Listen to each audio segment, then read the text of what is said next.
अभी तक सब्सक्राइब नहीं किया है तो प्लीज सब्सक्राइब कर ले और बगल वाले घंटे को भी दबा दे, क्योंकि हम लाते रहते हैं नए नए बिजनेस आइडियाज और नई नई जानकारी केवल आपके लिए। दोस्तों, जैसा कि हम जानते हैं कि लिफाफे हर घर और ऑफिस में यूज किए जाते हैं। यह लिफाफे अभी भी आज के इंटरनेट के जमाने में एक ऑफिस और स्कूल के जरूरी स्टेशनरी आइटम है। फिर भी हम सबसे पहले जानते हैं कि हम क्यों इस बिजनेस को शुरू करें। दोस्तों, इसके बहुत से कारण है, जैसा कि मार्केट डिमांड। इसका उपयोग लगभग हर छोटे बड़े ऑफिस, घर, company, factory, bank, courier services, school इत्यादि के द्वारा किया जाता है ऑफिशियल डॉक्यूमेंट को एक जगह से दूसरे जगह भेजने के लिए। इसके अलावा किसी भी फेस्टिवल पे इसका यूज होता है ग्रीटिंग्स कार्ड भेजने के लिए। इसके अलावा मैगजीन, बुक, कैटलॉग इत्यादि की डिलीवरी के लिए इसका यूज काफी बड़े पैमाने पे किया जाता है। और इसके अलावा दूसरा कारण ये है कि इसे बहुत ही छोटे इन्वेस्टमेंट के साथ अपने घर से भी शुरू किया जा सकता है और इसके लिए बड़ा ऑफिस लेने की जरूरत नहीं होती और ना ही महंगे रेंट पे जगह लेने की जरूरत पड़ती है। और इसके अलावा तीसरा कारण ये है कि आपको ज्यादा पढ़ा लिखा होना या फिर ज्यादा टेक्निकल नॉलेज की भी जरूरत नहीं पड़ती। आपको बस अपने मशीन को और बिजनेस को ठीक से चलाने आना चाहिए, जिससे कि छोटी छोटी परेशानियों को दूर करते हुए आप अपने बिजनेस को काफी आगे ले जाएं। और दोस्तों, चौथा और सबसे जरूरी कारण ये है कि आप लिफाफा बनाने के साथ ही साथ पेपर बैग के बिजनेस को भी शामिल कर सकते हैं उसी मशीन के द्वारा, जो आपके बिजनेस को आगे बढ़ने में काफी मदद भी करेगा। और आजकल प्लास्टिक बैन होने के कारण हर जगह पेपर बैग की डिमांड बढ़ने लगी है। तो दोस्तों, चलिए हम देखते हैं कि कैसे हम कम बजट में अपना लिफाफा या पेपर बैग बनाने का बिजनेस शुरू कर सकते हैं। उसके लिए क्या क्या जरूरी रॉ मटेरियल्स हैं, कहाँ से मशीन और रॉ मटेरियल्स खरीद सकते हैं और कैसे लिफाफों को तैयार कर मार्केट में बेच अच्छा मुनाफा कमा सकते हैं। तो वीडियो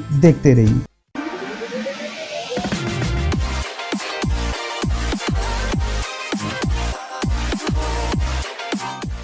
दोस्तों, नॉर्मल लिफाफा बनाने के साथ साथ आप सिंथेटिक पेपर लिफाफा भी बना सकते हैं। सिंथेटिक पेपर लिफाफे की मांग भी दिन प्रतिदिन बढ़ती जा रही है, ताकि पत्रिकाओं, किताबों के अलावा और भी थोड़ी भारी वस्तु को लिफाफे के जरिए एक जगह से दूसरे जगह भेजा जा सके। और इसके अलावा आप अलग अलग तरह के इन्वेलप तैयार कर सकते हैं, जैसे रंगीन envelope, window envelope, square envelope या प्रिंटेड इन्वेलप इत्यादि। और रंगीन और दूसरे लिफाफे नॉर्मल लिफाफों से दुगने रेट पे बिकते हैं मार्केट में। दोस्तों, लिफाफों को तैयार करने के लिए बाजार में बहुत तरह की मशीन अवेलेबल है, अलग अलग प्रोडक्शन और अलग अलग फंक्शन के साथ। और आप अपने बजट के हिसाब से मशीन खरीद सकते हैं। यदि आप फुल्ली ऑटोमेटिक मशीन खरीदना चाहते हैं तो इस मशीन में आपको ज्यादा मैन पावर की जरूरत नहीं पड़ती। आपको केवल पेपर का रोल या पेपर का ब्लैंक यानी लिफाफों के साइज के कटे हुए पेपर को मशीन के एक सिरे पे लगा देना होता है और आपको मशीन में उस साइज की सेटिंग कर देनी होती है और मशीन आपके सेट किए हुए साइज के इन्वेलप बनाना शुरू कर देती है और मशीन के द्वारा ही इन्वेलप को चिपका भी दिया जाता है। और आप ऐसी मशीन के जरिए 1 घंटे में 10,000 के आसपास लिफाफे तैयार कर सकते हैं। यानी एक दिन में 8 घंटे काम करके आप 80,000 लिफाफों के आसपास तैयार कर सकते हैं। और आपको ये मशीन बाजार में 5 लाख से 15 लाख रुपीस के आसपास मिल जाएगी। यानी जैसी मशीन की क्वालिटी वैसा मशीन का प्राइस। वहीं दोस्तों, अगर आप सेमी ऑटोमेटिक मशीन, जिसे इन्वेलप पंचिंग मशीन भी कहते हैं, के जरिए इस बिजनेस की शुरुआत करते हैं तो आप इस मशीन के जरिए अलग अलग साइज के इन्वेलप का ब्लैंक तैयार कर सकते हैं। और ये मशीन आपको बाजार में अलग अलग साइज में मिल जाएगी, जैसे 15 by 20 inch, 19 by 33 inch, 24 by 36 inch इत्यादि। और इस मशीन के जरिए आप हर तरह के लिफाफों का ब्लैंक तैयार कर सकते हैं और बाजार में आपको ये मशीन 1 लाख रुपए से 2.5 लाख रुपए तक में मिल जाएगी। इन्हें चलाना काफी आसान होता है और इन मशीन से आप हर तरह के इन्वेलप बना सकते हैं। मशीन के साथ साथ आपको अलग अलग इन्वेलप के साइज की डाई बनवानी होती है और डाई को पेपर की सीट के ऊपर रख मशीन के अंदर भेज देना होता है और मशीन उसे पंच कर सीट को इन्वेलप का शेप दे देती है और इन्हें हमें मैनुअली चिपका लेना होता है और फिर उन्हें बॉक्स में पैक कर बाजार में बेचने के लिए भेज दिया जाता है। और दोस्तों, इसी मशीन के द्वारा आप छोटे बड़े साइज के पेपर बैग भी बना सकते हैं, जो मेडिकल स्टोर या ग्रोसरी शॉप पे यूज किए जाते हैं। आप इस मशीन के जरिए अपने बिजनेस की शुरुआत कर सकते हैं और फिर उसे आगे बढ़ाते हुए फुल्ली ऑटोमेटिक मशीन ले सकते हैं। और दोस्तों, इन सारे इन्वेलप को तैयार करने के लिए जो मेन रॉ मटेरियल होता है वो है पेपर, जैसे क्राफ्ट पेपर, लिथो पेपर इत्यादि। और इन्वेलप बनाने के पेपर का जीएसएम 60 से शुरू होता है और आप 100 जीएसएम तक के पेपर से इन्वेलप तैयार कर सकते हैं, यानी जिस कंपनी की जैसी रिक्वायरमेंट होगी उसके हिसाब से। और आपको ये पेपर बाजार में 40 रुपीज से 100 रुपीज पर केजी के हिसाब से मिल जाएगा, यानी जिस पेपर का जीएसएम जितना ज्यादा होगा उसका प्राइस भी उतना ही ज्यादा होगा। और आप इस पेपर को रोल या सीट के रूप में अपने जरूरत के हिसाब से खरीद सकते हैं। इसके अलावा आपको अपने इन्वेलप को चिपकाने के लिए गम की भी जरूरत होगी और इसके अलावा कुछ कस्टमर को प्रिंटेड इन्वेलप चाहिए तो प्रिंटिंग इंक और आपको अपने इन्वेलप को पैक करने के लिए कुछ पैकेजिंग मटेरियल्स की भी जरूरत होगी। आप अपनी जरूरत के हिसाब से थोड़ी थोड़ी क्वांटिटी में रॉ मटेरियल्स और दूसरे मटेरियल्स खरीद सकते हैं। दोस्तों, आपको अपने बिजनेस के लिए जरूरी रॉ मटेरियल्स और मशीन indiamart.com की साइट से मिल जाएगी। आपको वहां इसके बहुत सारे सप्लायर भी मिल जाएंगे। आप इस साइट के जरिए अपने बिजनेस के लिए रॉ मटेरियल्स और मशीन के सप्लायर को खोज उनसे बात कर अपने बिजनेस के लिए रॉ मटेरियल्स और मशीन भी खरीद सकते हैं। और फिर भी आपको कोई प्रॉब्लम आती है तो आप हमसे कमेंट करके भी पूछ सकते हैं और हम उसका तुरंत रिप्लाई करेंगे। तो दोस्तों, इस वीडियो में इतना ही। उम्मीद करता हूं कि आपको ये वीडियो जरूर पसंद आई होगी। तो प्लीज वीडियो को लाइक और शेयर करना ना भूलें और चैनल को सब्सक्राइब कर लें ताकि नए नए बिजनेस आइडियाज पहुंचे सबसे पहले आपके पास।